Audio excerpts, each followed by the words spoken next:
नमस्कार, मी प्राध्यापक बापूसाहेब कुमार करडे पाटील, तुळजाभवानी देवीचा मुख्य पुजारी, आज आपल्याला या मंदिर आणि मंदिराच्या सभोवताली असणाऱ्या सर्व विविध ठिकाणाची माहिती देण्यासाठी या ठिकाणी. आपण पाहिलं तर महाद्वारातून ज्यावेळेस आपण मंदिरामध्ये प्रवेश करतो त्यावेळेस गोमुख तीर्थाच्या शेजारी आपल्याला हे कीर्तिमुख या ठिकाणी पाहायला मिळतं. आता या कीर्तिमुखाचं महत्त्व असं काय आहे हे मग आपण जाणून घेऊया. असं म्हणतात की आपल्या घरामध्ये जी आपण तुळस लावतो या तुळशीला वृंदा असं म्हटलं जातं आणि या वंदाचा जो नवरा आहे, पती आहे, तो एक जालिंधर नावाचा राक्षस या ठिकाणी आहे.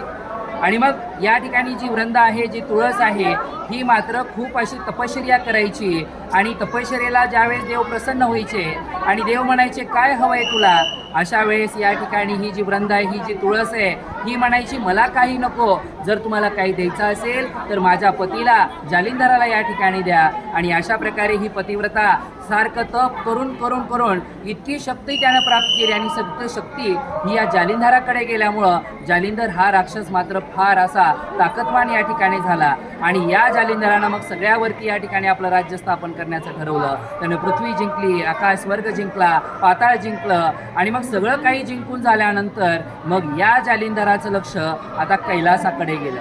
आणि मग कैलासी आपला व्हावा या हेतूनं मग आता त्याच्यावरती चाल करून जाण्याच्या अगोदर या जालिंधरानं आपला जो शिष्य आहे, आपला जो सेवक आहे राहू नावाचा, या राहू नावाच्या सेवकाला महादेवाकडे निरोप घेऊन पाठवलं. आणि त्या पद्धतीनं हा राहू नावाचा जो काही राक्षस आहे किंवा राहू नावाचा जो सेवक आहे जालिंधराचा, हा जालिंधराचा निरोप घेऊन या ठिकाणी शिवाकडे गेला.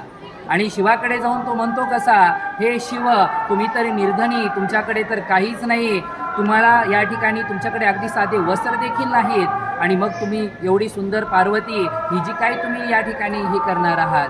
मग अशा वेळेस आपल्या पार्वतीबद्दल या ठिकाणी असे उद्घोष करताना या ठिकाणी महादेवांच्या मनामध्ये राग निर्माण झाला आणि ह्या रागाचंच प्रतीक म्हणून या ठिकाणी एक अक्राळ विक्राळ असा मोठा राक्षस निर्माण झाला.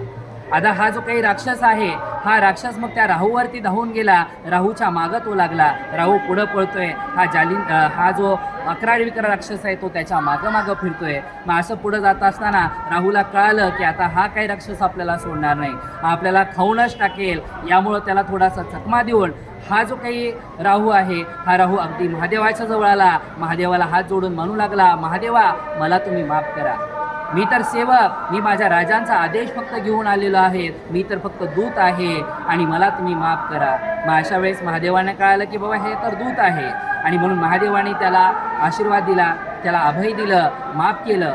मात्र माफ करता क्षणी मागून हा जो राक्षस आहे, अक्राळ विक्राळ असणारा राक्षस, त्या ठिकाणी आला. आणि मग आल्यानंतर तो महादेवाला म्हणू लागला की महादेवा, हे जो काही राहू आहे याला माझ्या स्वाधीन करा, कारण मला भूक लागलेली आहे. मग अशा वेळेस महादेव म्हणले, मी त्याला अभय दिलेला आहे, मी त्याला तुला सोपवू शकत नाही. तो म्हणाला, महादेवा मला तर भूक लागलेली आहे. मग अशा वेळेस महादेव हसून म्हणाले की खा तू स्वतःला. आणि मग महादेव जर त्यांना म्हणाले खा तू स्वतःला, आणि मग त्यांना क्षणाचाही विचार न करता अगदी पायापासून स्वतःला खायला सुरुवात केली आणि खात खात खात तो आपल्या गळ्यापर्यंत आला. मग अशा वेळेस महादेवाने त्याच्याकडे बघितलं आणि महादेव प्रसन्न झाले की यानं माझं सगळं ऐकलेलं आहे.